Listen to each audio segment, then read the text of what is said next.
ಓಂ ನಾರಾಯಣಂ ಗುಣೈಃ ಸರ್ವೈರುದೀರ್ಣಂ ದೋಷವರ್ಜಿತಂ ಜ್ಞೇಯಂ ಗಮ್ಯಂ ಗುರುಂಶ್ಚಾಪಿ ನತ್ವಾ ಸೂತ್ರಾರ್ಥಮುಚ್ಯತೆ.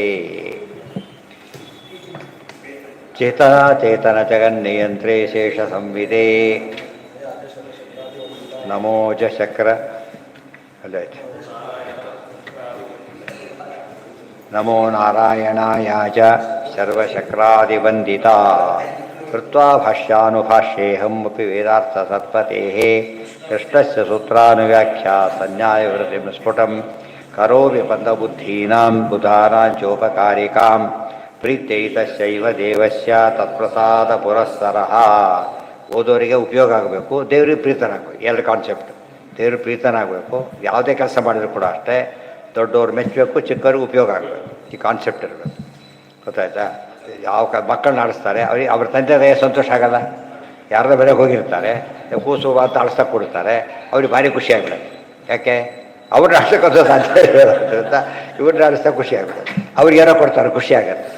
ಅರ್ಥ ಆಯ್ತಾ? ಈಗ ಚಾಕ್ಲೇಟ್ ಅವ್ರಿಗೆ ಕೊಡೋಕ್ಕಾಗತ್ತಾ? ಚಿಕ್ಕವ್ರಿಗೆ ಕೊಡ್ತಾರೆ. ಆದ್ದರಿಂದ ದೇವರಿಂದ ಆ ಕಾನ್ಸೆಪ್ಟ್ ಯಾವಾಗಲೂ ಇರಬೇಕು. ಏನೋ ದಾನ ಮಾಡಿದ, ಇವ್ರು ಸಂತೋಷ ಪಟ್ಟರಲ್ಲ, ದೇವರು ಸಂತೋಷ ಪಡ್ತಾರೆ. ದೇವ್ರು ಹೇಳಿರೋ ದಾನ ಮಾಡಲಿಕ್ಕೆ.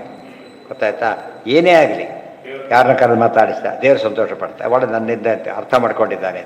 ಆ ಆ್ಯಂಗಲ್ ಬಿಟ್ಬಿಟ್ಟು ಬಾಸ್ ಆಫೀಸ್ನಲ್ಲಿ ಏನೇ ಮಾಡಲಿ ಬಾಸ್ ಮೆಚ್ಚಬೇಕು. ಆ ತಲೆ ಕೂತಿರ್ತಾರೆ. ಬಾಸ್ ಮೆಚ್ಚಿದ ಅಂದರೆ ಅವ್ರಿಗೆ ಏನು ಬೇಕಾದ್ರೂ ಸಿಗುತ್ತವೆ. ಇಲ್ಲದವ್ರು ಏನೇನು ಸಿಗೋದಿಲ್ಲ. ಇವ್ರು ಬೇಕು ಅಂದ್ರೆ ಕೊಡೋದಿಲ್ಲ, ಬೇಡೋದ್ರೆ ಬಿಡೋದಿಲ್ಲ. ಆ ಥರ ಇರುತ್ತೆ. ಇದು ಹಾಗೆ ದೇವರು ಜಗತ್ತಿನ ಬಾಸು. ಅದಕ್ಕೆ ವಾಸು ಅಂತ, ವಾಸು ಅಂದ್ರೆ ಒಂದೇ ಬಾಸು ಅವರು. ವಾಸುದೇವ ಬಾಸುದೇವ, ಇವರು ಬಾಸೇ ದೇವ, ಅವರಿಗೆ ನಿಜವಾದ ವಾಸುದೇವ. ಸರ್ವತ್ರ ವಸತಿ ಇತಿ ವಾಸು, ಅದಕ್ಕೆ ಅರ್ಥ. ಅಥ ಅಷ್ಟು ಹೇಳಿ ಈಗ ಯಾವುದು? ಮೂರನೇ ಪಾದ, ತೃತೀಯ ಪಾದ. ಪ್ರಾಣಾನಾಂ ಗ್ರಂಥಿರಸಿ ರುದ್ರೋ ವೈ ಲೋಕಾಯತನಂ ವಾಯುನಾ ವೈ ಗೌತಮ ಸೂತ್ರೇಣಾಯಂಚ ಲೋಕಃ ಪರಶ್ಚ ಲೋಕಃ ಸರ್ವಾಣಿ ಚ ಭೂತಾನಿ ಸಂತೃಪ್ತಾನಿ ಭವಂತಿ. ಹೇಳ್ತಾರೆ ಒಂದು ಕಡೆಗೆ ಎಲ್ಲವೂ ಪ್ರಾಣದಿಂದ ಬದುಕಿದೆ, ರುದ್ರದೇವರಿಂದ ಬದುಕಿದೆ, ವಾಯುವಿಂದ ಬದುಕಿದೆ. ನೋಡಿ ತಲೆ ಕೆಟ್ಟೋಗ್ಬಿಡುತ್ತೆ. ಏನೋ ಹೇಳ್ತಾರಲ್ಲ ಇವರು ಅಂತೇಳಿ. ಎಲ್ಲ ದೇವರ ಹೆಸರುಗಳೇ. ಅದರಿಂದ ಏನಾಯ್ತು ಅಲ್ಲಿಗೆ? ಎಲ್ಲ ಸರಿ ಗೊತ್ತು, ಯಾವ ಸಮಸ್ಯೆನೂ ಇಲ್ಲ. ಸರ್ವೇ ವಾಯೇತೆ ಪ್ರಾಣಾಶ್ಚ ಪ್ರಾಣಿನಶ್ಚ ದೇವಾಶ್ಚ ದಿವ್ಯಾನಿ ಚ ಲೋಕಾಶ್ಚ ಲೋಕಿನಶ್ಚ ಅಲೋಕಾಶ್ಚ ಅಲೋಕಿನಶ್ಚ ವಿಷ್ಣುವೇವ ಓತಾಶ್ಚ ಪ್ರೋತಾಶ್ಚ ಭವಂತಿ. ಎಲ್ಲರೂ ಭಗವದಧೀನ. ಆದ್ದರಿಂದ ಈ ದೇವರ ಎಲ್ಲ ಏನೇ ಹೇಳಿದರೂ ದೇವರಿಗೆ ಅಪ್ಲಿಕಬಲ್ ಹೊರತು ಇವರಿಗೆಲ್ಲ ಅದು.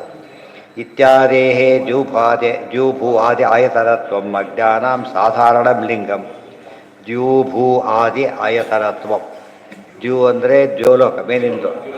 ದ್ಯೂಭೂ ಅಂದರೆ ಭೂಲೋಕ. ಎಲ್ಲದರಲ್ಲೂ ಕೂಡ ಪರಮಾತ್ಮನೇ ನೆಲೆ. ಇವೆಲ್ಲ ಕೂಡ ದ್ಯೂಭೂ ಆದಿ ಆಯತನ. ಇದಕ್ಕೆಲ್ಲ ಆಶ್ರಯ ಕೊಡೋನು ಯಾರು? ಭಗವಂತನೇ. ಪ್ರಾಣೋವ ನಮಗೇನು ಅಭ್ಯಾಸ ಆಗಿರುತ್ತೆ? ಈ ಮನೆಗೆ ಯಜಮಾನ, ಈ ರಾಜ್ಯಕ್ಕೆ ಯಜಮಾನ, ಈ ದೇಶಕ್ಕೆ ಯಜಮಾನ, ಲಿಮಿಟ್ ಆಗಿದೆ. ದೇವರಿಗೆ ಮಾತ್ರ ಏನು ಹೇಳಬೇಕು? ಎಲ್ಲದಕ್ಕೂ ಸ್ವಾಮಿ. ಅದನ್ನು ಹೇಳೋದಕ್ಕೆ ಹೊರಟಿರೋದು.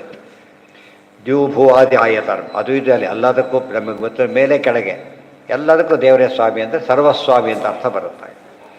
ಪ್ರಾಣೋ ವಾ ಆಶಾಯ ಭೂಯಾನ್ ವಿಷ್ಣುರ್ವೈ ದೇವೇಭ್ಯೋ ಭೂಯಾನ್ ತಸ್ಮಾತ್ ಭೂಯಾನ್ ನಾಮ ಇತ್ಯಾದೇಹೇ ಭೂಮಶಬ್ದೋ ಅಜ್ಞಾನಾಂ ಸಾಧಾರಣ.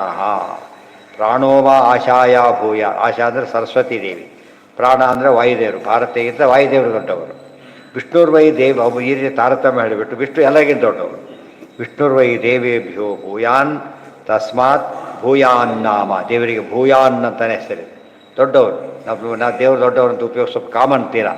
ದೇವರು ದೊಡ್ಡವರು ಅಂತ ಹೇಳ್ತಾರಲ್ಲ ಹಾಗೆ. ಸಾಧಾರಣ, ಎಲ್ಲರಿಗೂ ಗೊತ್ತಿರತಕ್ಕಂತಹ ಒಂದು ವಿಶೇಷ. ಅದು ಸಾಧಾರಣ ಲಿಂಗ ಇದು. ಅದನ್ನು ಅಪ್ಲೈ ಮಾಡಿಕೊಂಡು ಸ್ಪೆಸಿಫಿಕ್ ಆಗಿ ಯಾವುದು ಮೇಲೆ ಕೆಳಗೆ ಎಲ್ಲ ಹೇಳ್ತಾ ಹೋಗ್ಬೇಕಾಗಲ್ಲ.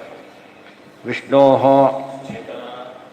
ಚೇತನ ಪ್ರಕೃತಿಶ್ಚ ಅವಿನಾಶಿತ್ವಾತ್ ಸಾಮ್ಯಾತ್ ಅಕ್ಷರ ಶಬ್ದ ಸಾಧಾರಣ. ಈ ಅಕ್ಷರಂ ಅಂಬರ ಅಂತ ಧೃತೆ ಅಂತ ಬರುತ್ತೆ. ಅಕ್ಷರ ಯಾರು ಅಂತ ಪ್ರಶ್ನೆ. ಅಕ್ಷರ ಯಾರು? ಯಾಕೆ ಸಂಶಯ ಬರಬೇಕು? ದೇವರ ಅಕ್ಷರ ಅಂತ ಕೇಳಿದ್ರಿಲ್ಲ. ಮಹಾಲಕ್ಷ್ಮಿಗೂ ಅಕ್ಷರ ಅಂತ ಹೆಸರಿ. ಕೂಟಸ್ಥೋ ಅಕ್ಷರ ಉಚ್ಯತೆ. ಎಲ್ಲಿದು? ಗೀತಾ 15ನೇ ಅಧ್ಯಾಯ. ಅಕ್ಷರ ಸರ್ವಾಣಿ ಭೂತಾನಿ ಕೂಟಸ್ಥೋ ಅಕ್ಷರ ಉಚ್ಯತೆ. ಆದ್ದರಿಂದ ಲಕ್ಷ್ಮಿ ಅಕ್ಷರ ಅಂತ ಹೆಸರಿದೆ. ಹಾಗಿದ್ದು ಯಾರ ಅಕ್ಷರ ಅಂದರೆ ಪರಮಾಕ್ಷರ ಪರಮಾತ್ಮ. ಅಕ್ಷರ ಪರಮಾಕ್ಷರ. ಯಾಕೆ? ಅಕ್ಷರಂ ಅಂಬರಾಂತಧೃತೇ, ಆಕಾಶವನ್ನು ಸೇರಿ ಎಲ್ಲವನ್ನೂ ಧರಿಸ್ತಾನೆ ಅಂದರೆ ನಿಜವಾದ ಯಾರ ಅಕ್ಷರ ಆಗಿರಬೇಕಾತ? ಯಾಕೆ ಆಕಾಶಕ್ಕೆ ಮಹಾಲಕ್ಷ್ಮಿ ಅಭಿಮಾನಿ ಆದ್ದರಿಂದ ಆಕಾಶವನ್ನೂ ಧರಿಸಿದವನು ಅಂದರು ಒಂದೇ, ಲಕ್ಷ್ಮಿಗಿಂತ ಶ್ರೇಷ್ಠರಾದವನು ಅಂತ ಅರ್ಥ. ಅದಕ್ಕೇನೆ ಅದು ಅಕ್ಷರಂ ಅಂಬರಾಂತಧೃತೇ. ಇಲ್ಲಿ ಅಕ್ಷರ ಶಬ್ದಕ್ಕೆ ನಮಗೆ ಅಕ್ಷರ ಅಂದರೆ ಅಕ್ಷರಗಳು ಅಂತ ಒಂದು ಅರ್ಥ ಇದೆ. ಯಾಕೆ ಅಕ್ಷರ ಅಂತ ಯಾಕೆ ಹೇಳಿ ನೋಡೋಣ ಹೇಳ್ತಾರೆ ಅವನ್ನ? ನಾಶ ಇಲ್ಲ, ನಾಶ ಅದಕ್ಕೆ ನಿತ್ಯ ಅಂತ ಕರಿತೆ, ಎಂದು ಕ್ಷರ ಇಲ್ಲ ಅದಕ್ಕೆ ಹೇಳಿದರು. ಪ್ರಾಣೋ ವಾ ಆಶಾಯ ಭೂಯಾನ್ ವಿಷ್ಣುರ್ವೈ ವೈವೇಭ್ಯೋ ಭೂಯಾನ್ ಆದಮೇಲೆ ವಿಷ್ಣೋ ಚೇತನ ಪ್ರಕೃತಿಯಶ್ಚ ಅವಿನಾಶಿತ್ವಾತ್. ಇಬ್ಬರು ನಾಶ ಇಲ್ಲದವರೇ, ಒಂದು ಸಾಮ್ಯ ಬಂತಾಗ ನಾಶ ಇಲ್ಲದಿರಬೇಕೆ ಸಾಮ್ಯ ಬಂತು. ಹಾಗೆ ಇಬ್ಬರು ಈಕ್ವಲ್ ಅಲ್ಲ. ಅದಕ್ಕೆ ಮುಖ್ಯ ಅಕ್ಷರ ಪರಮಾತ್ಮನೇ. ಅಕ್ಷರ ಅನ್ನೋ ಹೆಸರು ಕಾಮನ್ ಆದರೂ ಕೂಡ ಮುಖ್ಯ ಅಕ್ಷರ ಪರಮಾತ್ಮನೇ. ಆದ್ದರಿಂದ ಸಾಮಾನ್ಯ ಪದ ಹೇಳಿದರೆ ಮುಖ್ಯನೇ ತೊಗೋಬೇಕು ಯಾವಾಗ, ಗೊತ್ತಾಯ್ತು? ಆದ್ದರಿಂದ ಅಕ್ಷರ ಪರಮಾಕ್ಷರ ಅಂತಲೇ ಅರ್ಥ. ಅವ್ರಿಗೆ ಹೇಳ್ಬೇಕಾದ್ರೆ ಅಂತ ಹೇಳಬೇಕು, ಕ್ಷರರಿಗಿಂತ ದೊಡ್ಡರ ಅಕ್ಷರ ಅನ್ಬೇಕೆ ಹೊರತು ಈ ಅಕ್ಷರ ಅಲ್ಲ. ಮುಖ್ಯ ಅಕ್ಷರ ಅಂದರೆ ಯಾರು? ಪರಮಾತ್ಮನೇ. ಯಾವುದಾದ್ರು ಬದರಿ ಅಂದರೆ ಬದರಿಗೆ ಹೋಗಿದ್ದ ಅಂತಲೇ ಅರ್ಥ. ಇಲ್ಲದೆ ಹೋದರೆ ಬದರಿ ಸರಿಸಿ ಕೆಲವು ಊರಿಗೆ ಹೋಗಿರ್ಬೋದು, ಬದರಿಗೆ ಹೋಗಿದ್ದೆ ಆಮೇಲೆ ಇಲ್ಲಿ ಹೋಗಿದ್ದೆ ಅಂತ ಬದರಿಗಿದ್ದ ಅಂತ ಹೇಳ್ತಾರಲ್ಲ, ಅಲ್ಲಿಗೆ ಹೋಗಿದ್ದೆ ಅಂತ ಹೇಳೋದು. ಆದರೆ ಅದು ಅರ್ಥ ಹೇಳದೆ ಹೋದರೆ ಮುಖ್ಯ ಅಂತಲೇ ತಗೋ. ಸಾರು ಅಂದರೆ ಸಾರು ಅಂತ ಅರ್ಥ. ಈ ಸಾರು ಅಂದರೆ ಸಾರು ಅಲ್ಲ. ಈ ಬೀಗದಲ್ಲಿ ಈ ರಥದಲ್ಲಿ ಸಾರು ಅಂದರೆ ಸಾರು ಅಲ್ಲ. ಅದು ಏನದು ಕಟ್ಟಷ್ಟೇ. ಬಟ್ ಹಾಕ್ಬೇಕಾದ್ರೆ ಕಟ್ಟೊತ್ತಾಗಿರೋ ತಿಂಬದಲ್ಲಿ ಸಾರು ಅಂತಾರೆ ಬಟ್ಟೆಗಳಿಗೆ ಹೋದಾಗ. ಸರಿ, ತಪ್ಪಲ್ಲ ಅದು. ಆಗ ಸಾರು ಅಂದರೆ ಸಾರುನೇ. ಈಗ ಆಗ ಕಟ್ಟಾಕಿರೋ ಸಾರು ಅಂತ ಕರೆಯಲ್ಲ ಅದು. ಏನ್ರಿ ಕಟ್ಟಾಕ್ತಾರೆ ಸಾರು ಹಾಕೈತಿ ಅದು ಯಾರು? ಹೌದು, ನಾವು ಅನಾದಿನೇ, ಎಲ್ಲರೂ ಅನಾದಿನೇ. ನಾವು ಅನಾದಿ ಆದರೂ ಕೂಡ ದೇವ್ರ ಅಧೀನ ಇಲ್ಲೇನು? ಅನಾದಿನ ಮಾತ್ರಕ್ಕೇನಿಲ್ಲ. ಇಬ್ಬರು ಸೇಮ್ ಡೇಟ್ ಅಪಾಯಿಂಟ್ಮೆಂಟ್ ಆಯಿತು, ಸೇಮ್ ಡೇಟು. ಆಫೀಸರ್ ಅಟೆಂಡರ್ವರೆಗೂ ಕೂಡ ಸೇಮ್ ಡೇಟ್ ಅಂತ ಹೆಲ್ಮೆಟ್ ಹಾಕ್ಲಿಕ್ಕೆ ಬರುತ್ತಾ? ಸಾಧ್ಯ ಇಲ್ಲ. ಪೋಸ್ಟ್ ಬೇರೆ, ಡೇಟ್ ಒಂದೇ ಆದರೂ ಕೂಡ ಪೋಸ್ಟ್ ಬೇರೆ ಆದ್ದರಿಂದ ಅದು ತಾರತಮ್ಯ ಹೋಗೋದೇ ಇಲ್ಲ. ಪೋಸ್ಟ್ ಆಮೇಲೆ ಜೂನಿಯರ್ ಆದರೂ ಅಷ್ಟೇ, ಸೀನಿಯರ್ ಆದರೂ ಅಷ್ಟೇ. ಎಷ್ಟು ಸೀನಿಯರ್ ಅಟೆಂಡರ್ ಕೂಡ ಅಟೆಂಡರೇ, ಎಷ್ಟು ಫ್ರೆಶ್ ಆಫೀಸರ್ ಸ್ವಲ್ಪ ಆಫೀಸರೇ ಅವರು. ಕಾರಣತ್ವ ಸಾಮ್ಯಾದ್ ವಿಷ್ಣೋ ಅಚೇತನ ಪ್ರಕೃತಿಶ್ಚ ಸದೇವ ಸೌಮ್ಯ ಇದಮಗ್ರ ಆಸೀತ್ ಇತ್ಯಾದಿ ಸೃಷ್ಟಿ ಸಾಧನಂ ಸಾಧಾರಣಂ. ಕೆಲಸತ್ತೆ ಸೃಷ್ಟಿ ಮಾಡಿದ್ದಾರೆ. ಸೃಷ್ಟಿ ಮಾಡೋದಕ್ಕಿಂತ ಮುಂಚೆ ಇಬ್ಬರು ಇದ್ದಾರೆ, ಲಕ್ಷ್ಮಿ ಇಬ್ಬರು ಯಾವಾಗಲೂ ಇದ್ದಾರೆ.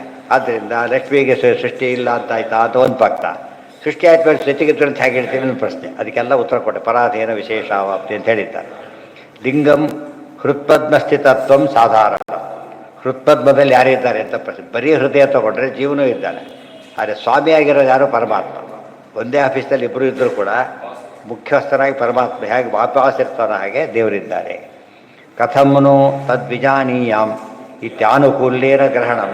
ನಮಗೆ ಆ್ಯಕ್ಚುಲಿ ಹೃದಯದಲ್ಲಿ ದೇವ್ರ ಜೊತೆ ನಾವಿದ್ದೇವೆ, ನಮಗೆ ದೇವರಿದ್ದಾರೆ. ರಥೋತ್ಸವದ ಕಾಲಕ್ಕೆ ಅರ್ಚಕರು ಅಲ್ಲೇ ಇರ್ತಾರೆ, ದೇವ್ರ ಜೊತೆಗೆ ಇರ್ತಾರೆ. ಇವ್ರು ಹಾಕೋ ಅವ್ರ ಮೇಲೆ ಬಿಡ್ತಾರೆ ಎಷ್ಟೋ ಸಲ. ಇವತ್ತು ತೆಗೆದುಕೊಂಡು ಅವ್ರಿಗೆ ತಲೆಗೆ ಬೀಳುತ್ತೆ ಎಷ್ಟೋ ಸಲ. ಆದರೆ ಅವ್ರಿಗೆ ಗೊತ್ತು, ನನಗಲ್ಲ ಅವ್ರು ಯಾರು ಕೂಡ ಪುಣ್ಯಕ್ಕೆ ಏನು ಅನ್ಕೊಂಡು ಅವ್ರಿಗೆ ಗೊತ್ತು. ರಥೋತ್ಸವ ಆಯಿತು ಅಂತ ಯಾರು ಹೇಳೋದಿಲ್ಲ. ರಥ ಕೂತಿದ್ದಾರೆ, ರಥದಲ್ಲಿ ಅವ್ರನ್ನ ಕೂತವರು ಅಂತ ಕರೆಯಲ್ಲ. ಯಾರು ಕೂತಿದ್ರು ಅರ್ಚಕರು ಕೂತಿರು ಅಂತ ಯಾರು ಹೇಳೋದಿಲ್ಲ, ದೇವರು ಹೇಳ್ತಾರೆ, ಅವ್ರು ಹೇಳೋದಿಲ್ಲ. ಅದೇ ರೀತಿ ನಾವು ಈ ದೇಹದಲ್ಲಿ ಅರ್ಚಕರು ನಾವು ಅಷ್ಟೇ ಹೊರತು ಯಾರು? ಮೂರ್ತಿ ಪರಮಾತ್ಮನೇ.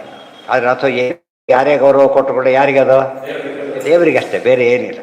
ವೆರಿ ಸಿಂಪಲ್ ಅದು. ಹಾರ ದೊಡ್ಡ ಹರಣ ಬೀಳುತ್ತೆ ಕೆಲವು ಸಲ, ಇಲ್ಲಿಂದ ಎಸೀತಾರೆ ಹಾರದ, ಈತವ್ರು ಕೊಳ್ಳಿಗೆ ಹೋಗ್ಬಿಡುತ್ತೆ. ಅದು ಕೂಡ ಗೊತ್ತು, ನನಗಲ್ಲ ಕೆಟ್ಟ. ಇವರು ಅಷ್ಟೇ, ಅವ್ರಿಗೆ ಹಾಕಿದೆ ಅಂತ ಯೋಚನೆ ಮಾಡಲ್ಲ. ನಾ ದೇವ್ರಿಗೆ ಹಾಕ್ತೆ ಅಂತ ಹೇಳ್ತಾರೆ ಹೊರತು ಅವನಿಗೆ ಅಂತ ಹೇಳೋದಿಲ್ಲ. ಈ ಎಚ್ಚರ ಯಾವ ಕಾಲಕ್ಕೂ ಇರಬೇಕು. ಆಗ ಮಾತ್ರ ಅಲ್ಲ, ಯಾವ ಕಾಲಕ್ಕೆ ಇದ್ದರೆ ಅದು ಸರಿಯಾದ ಅನುಸಂಧಾನ. ಕಥಮ್ನು ತದ್ವಿಜಾನೀಯಾಂ ಇತ್ಯಾನುಕೂಲ್ಯೇನ ಗ್ರಹಣಂ ಕಸ್ಯೇತಿ ವಿಚಾರ್ಯಂ ಅನುಗ್ರಹ. ಕಥಮ್ನು ತದ್ವಿಜಾನೀಯಾಂ, ದೇವರನ್ನು ಹೇಗೆ ತಿಳಿಯೋದು ಅಂತ ಪ್ರಶ್ನೆ ಮಾಡಿದಾಗ, ಆನುಕೂಲ್ಯೇನ, ದೇವರನ್ನು ಯಾವಾಗಲೂ ತಿಳಿದೇ ಇದೆ. ಸ್ಪೆಷಲ್ಲಾಗಿ ತಿಳಿಯೋದು ಯಾವಾಗ? ಆಕಾಶ ಗೊತ್ತಿಲ್ಲ ಕೂಡ ಹೌದು ನಮಗೆ. ಸಮುದ್ರ ಗೊತ್ತು, ಎಂಡು ಗೊತ್ತಿಲ್ಲ. ಆಕಾಶ ಎಂಡು ಗೊತ್ತಿಲ್ಲ. ಅದೇ ರೀತಿಯೇ ಸರಿಯಾಗಿ ತಿಳಿದೇ ಇಲ್ಲ, ತಿಳಿದಿದ್ದಾನೆ, ಸ್ವಲ್ಪ ತಿಳಿದಿದ್ದಾನೆ. ತಿಳುವಳಿಕೆ ತಾರತಮ್ಯ ಇದೆಯಲ್ಲ, ದೇವರು ಎಲ್ಲ ಕಡೆಯಿಂದ ಎಲ್ಲಿ ತಿಳಿಯೋದಂತ ಪ್ರಶ್ನೆ ಬಂದರೆ ಉಪಯೋಗಿಸೋದೇ ಅನುಸಂಧಾನಕ್ಕೆ ಉಪಾಸನೆ ಏನಂತ ಕರೀತಾರೆ, ತಿಳಿಯೋಕೆ ಉಪಯೋಗ. ಅನ್ನ ಕೃಷ್ಣಾರ್ಪಣ ಅಂತ ಹೇಳಿದ್ರು ತಿನ್ನಾಗಿಲ್ವಲ್ಲ, ಹಾಗೆ ಅಷ್ಟು ಹೇಳಿದ್ರೆ ಊಟ ಶುರು ಮಾಡೋದು. ಅದು ಮಾಡಿದ್ರೆ ಸುಮ್ಮನೆ ನೋಡಿ ಹೋಗ್ಬಿಟ್ಟ, ಊಟ ಆಗಲಿಲ್ಲ. ಇಷ್ಟೆಲ್ಲ ಎಲ್ಲ ಬಡಿಸಿದ್ರು, ಇನ್ನೇನು ವಾಪಸ್ ಹೋಗಿ ಯಾರು ಅರ್ಜೆಂಟ್ ಪ್ರಸಂಗ ಹೋಗ್ಬಿಟ್ಟು ಊಟ ಆಗಲೇ ಇಲ್ಲ. ಗೊತ್ತಾಯ್ತಾ? ಅದೇ ರೀತಿಯೇ ನಮಗೆ ಉಪಾಸನೆ ಮಾಡದೆ ಹೋದರೆ ಎಲ್ಲ ಬಡಿಸಿದ್ರೆ ಬಿಟ್ಟೋದಾಗಾಯ್ತೆ ಹೊರತು ಏನಾಗಲಿಲ್ಲ. ಊಟ ಉಪಾಸನೆ, ಅದು ಜ್ಞಾನಕ್ಕೆ ಊಟ, ಜ್ಞಾನದ ಊಟದ ಉಪಾಸನೆ. ಇದು ಊಟ, ಅನ್ನದ್ದಾದರೆ ಊಟ, ಜ್ಞಾನದ್ದಾದರೆ ಉಪಾಸನೆ.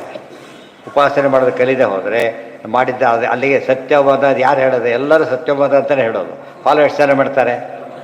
ಇಲ್ಲ. ಅಲ್ಲಿಗೆ ಸತ್ಯ ಉಪಾಸನೆ ಆಗಲಿಲ್ಲ, ಮಿಥ್ಯೋಪಾಸನೆ ಆಯಿತು. ಆ್ಯಕ್ಚುಲಿ ಹೇಳೋದೊಂದು ಮಾಡಿದ್ದೊಂದು. ಕಥಂ ನು ತದ್ವಿಜಾನೀಯಾಂ ವಿತ್ಯಾನುಕೂಲ್ಯೇನ ಗ್ರಹಣಂ ಕಸ್ಯೇತಿ ವಿಚಾರ್ಯ ಮರುಗ್ರಹ ಪುನಃಶಬ್ದಾ ಈಶಾನೋ ವಜ್ರೋ ಜ್ಯೋತಿರಾಕಾಶ ಇತ್ಯಾದಿ ಅನೇಕ ಶಬ್ದ ಹಾಕಿದ್ದಾರೆ. ಯಾಕಂದರೆ ಈಶಾನ ಯಾರು, ವಜ್ರ ಯಾರು, ಇವೆಲ್ಲ ಪ್ರಶ್ನೆಗಳಿದೆ. ಎಲ್ಲ ಉತ್ತರ ಬರೋದಕ್ಕೋಸ್ಕರ ಒಟ್ಟಿಗೆ ಹಾಕಿಬಿಟ್ರು ಅಂತ.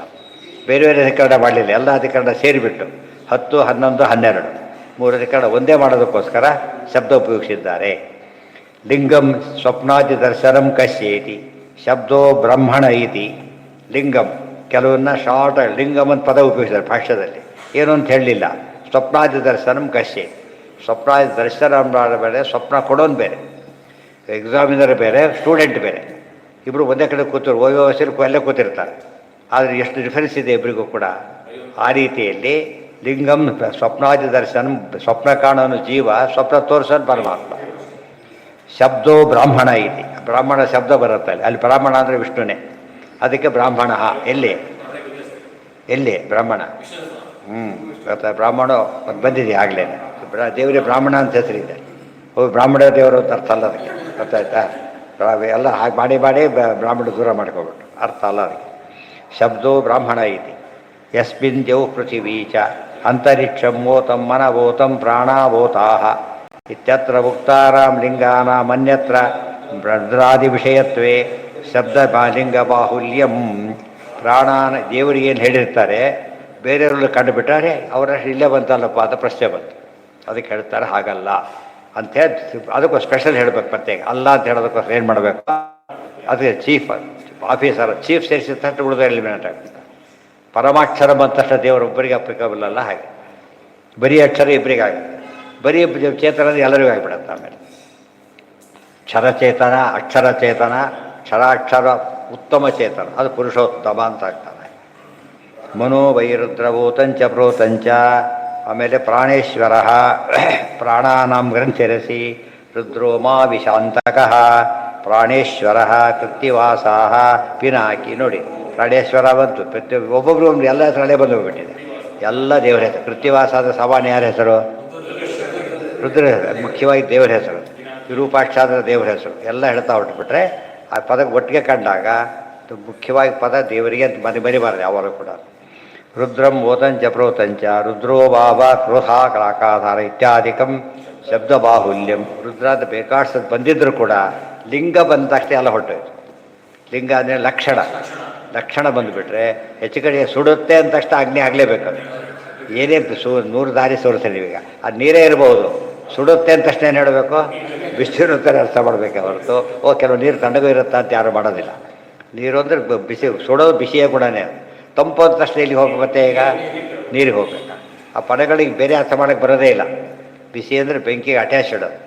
ಸೊ ಇದು ಗುಣಪೂರ್ಣತ್ವ ದೋಷ ದೂರತ್ವಾದಿಗಳಲ್ಲಿ ಯಾರಿಲ್ಲ ಈ ಕಡೆ ಯಾವಾಗಲೂ ಸರ್ವಕರ್ತೃತ್ವ ಪದ ಹಾಕ್ತಾ ಹೋದಂತೆ ಉಳಿದವರೆಲ್ಲ ಎಲ್ಲ ಹೊರಟೋಗ್ಬಿಡುತ್ತೆ, ದೇವರಿಗೆ ಮಾತ್ರ ಅಪ್ಲಿಕಬಲ್ ಆಗುತ್ತೆ.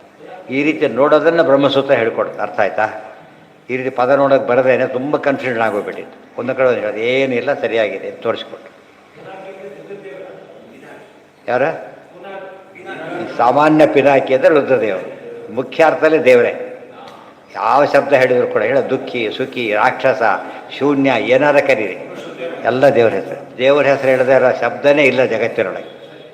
ಕೆಲವರು ಸಂಸ್ಕೃತದಲ್ಲಿ ಮಾತ್ರ ಇಲ್ಲ ಅಂತ ತಪ್ಪೋದು, ಯಾವ ಭಾಷೆಯಲ್ಲೂ ಇಲ್ಲ. ಎಲ್ಲ ಭಾಷೆಯವರು ಕೂಡ ಇದು ವರ್ಣಾತ್ಮಕ ಆದ್ದರಿಂದ ಪ್ರತಿ ಭಾಷೆಯ ಪದ ಕೂಡ ದೇವ್ರು ಹೇಳುತ್ತೆ. ಅದಕ್ಕೆ ರಾಯರು ಬರಬೇಕಾದ್ರೆ ಏನು ಶುರು ಮಾಡಿದ್ರು ಲೌಕಿಕ ವೈದಿಕ ಶುರು ಮಾಡೋ ಎಲ್ಲರೂ ಲೌಕಿಕ ವರ್ಣಗಳು ವೈದಿಕ ವರ್ಣಗಳು.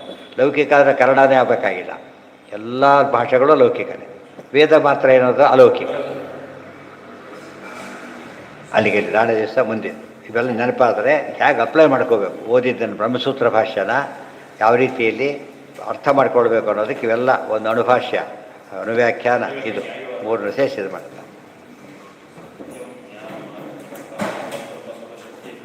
ಇದು ಅನುವ್ಯಾಖ್ಯಾನ ಬರೆದ ಮೇಲೆ ಬರೆದಿದ್ದ ಅನುವ್ಯಾಖ್ಯಾನ ಕೃತ್ವ ಭಾಷ್ಯಾನುಭಾಷ್ಯ. ಅನುಭಾಷ್ಯ ಅಂದರೆ ಅನುವ್ಯಾಖ್ಯಾನ, ಅಣುಭಾಷ್ಯ ಅಂದರೆ ಅದು ಗೊತ್ತಾಯ್ತಾ. ಮಧ್ಯದಲ್ಲಿ ಹೆಡೆರೋದು ಹಾಗೇನೆ, ಯುಕ್ತಾಯ ಯುಕ್ತಿಮಾದಾಯ ಪ್ರೋಕ್ತಾಯ ತತ್ರ ಚಾತ್ಮನ. ಅದಕ್ಕೆ ಸಂನ್ಯಾವಿವೃತ್ತಿ ಚಕ್ರೆ ಸಂನ್ಯಾವಿವೃತ್ತಿಯನ್ನು ಬರೀತಾರೆ.